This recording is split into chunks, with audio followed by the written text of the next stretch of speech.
Alors, je suis le père Alain Dumont, je suis un petit curé de campagne à Cluny, entre autres, et donc on m'a demandé de vous parler de l'Esprit Saint. L'Esprit Saint, c'est pas un sujet facile. La première chose que j'ai envie de vous dire, c'est que l'Esprit Saint est Dieu.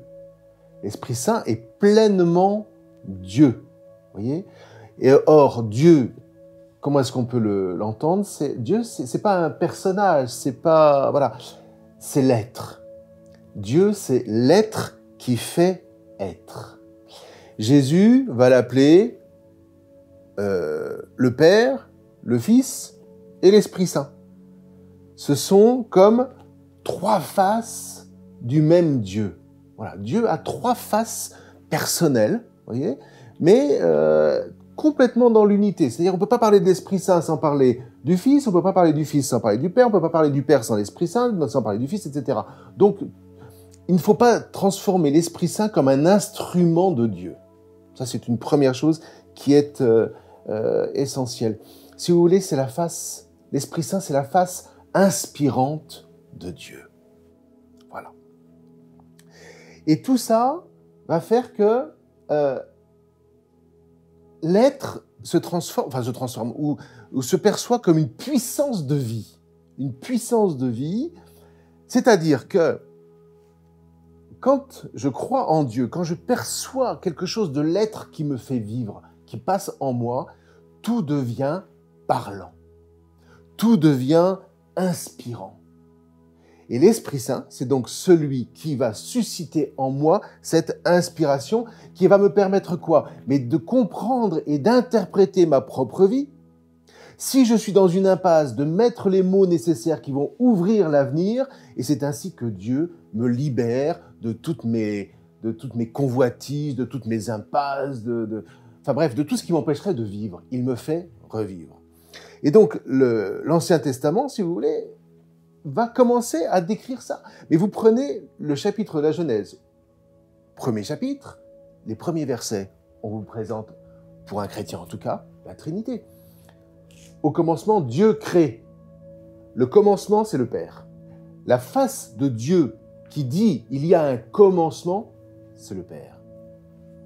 Ensuite, on vous dit que l'Esprit plane sur les eaux. C'est un souffle. C'est un souffle qui va faire que, peu à peu, les choses vont être animées. Mais animées par quoi? Par une parole. Et là, c'est le Verbe de Dieu. C'est le Fils. Vous voyez? Donc, on a déjà ces trois faces de Dieu dès le premier chapitre de la Genèse. Et quand la parole de Dieu surgit, ça veut dire quoi? Ça veut dire que grâce à cette parole, grâce à cette présence du Père au commencement et grâce à l'Esprit qui plane, eh bien, tout devient parlant. Et quand les choses deviennent parlantes, elles sont créées. Voilà, ça c'est un premier point, vous voyez. Ensuite, ce qu'on constate dans l'histoire de la Bible, on fait ça évidemment très très vite, c'est qu'il y a des prophètes qui parlent au nom de l'être.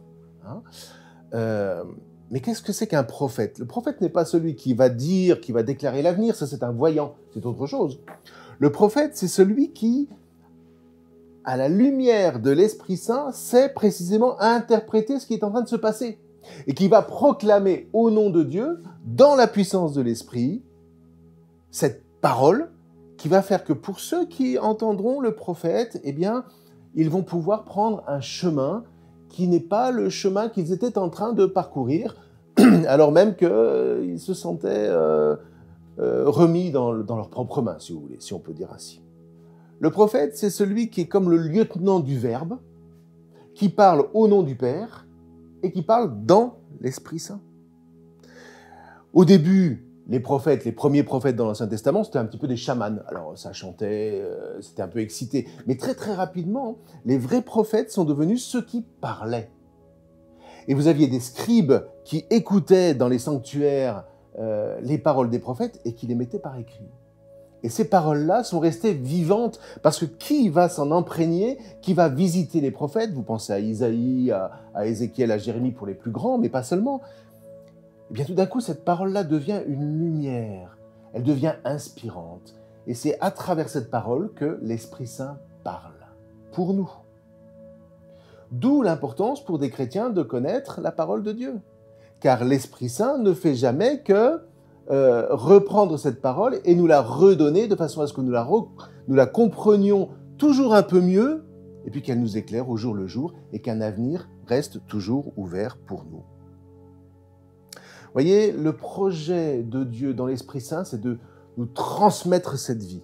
Le rôle de l'Esprit Saint, comme un souffle, c'est de transmettre la vie. De telle sorte que, à la fois, nous sachions pleurer sur un monde qui est complètement fermé à ce genre de manifestation, et puis que nous sachions danser de joie lorsque tout d'un coup, quelqu'un se sent inspiré, se sent habité par l'Esprit et retrouve le goût de la vie.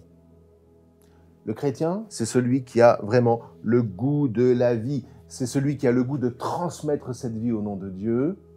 C'est celui qui transforme sa propre vie, qui travaille sur lui-même à la lumière de l'Esprit. Cet Esprit qui, pour nous chrétiens, est transmis par le Christ à travers ses paroles, et le Christ qui nous montre le Père.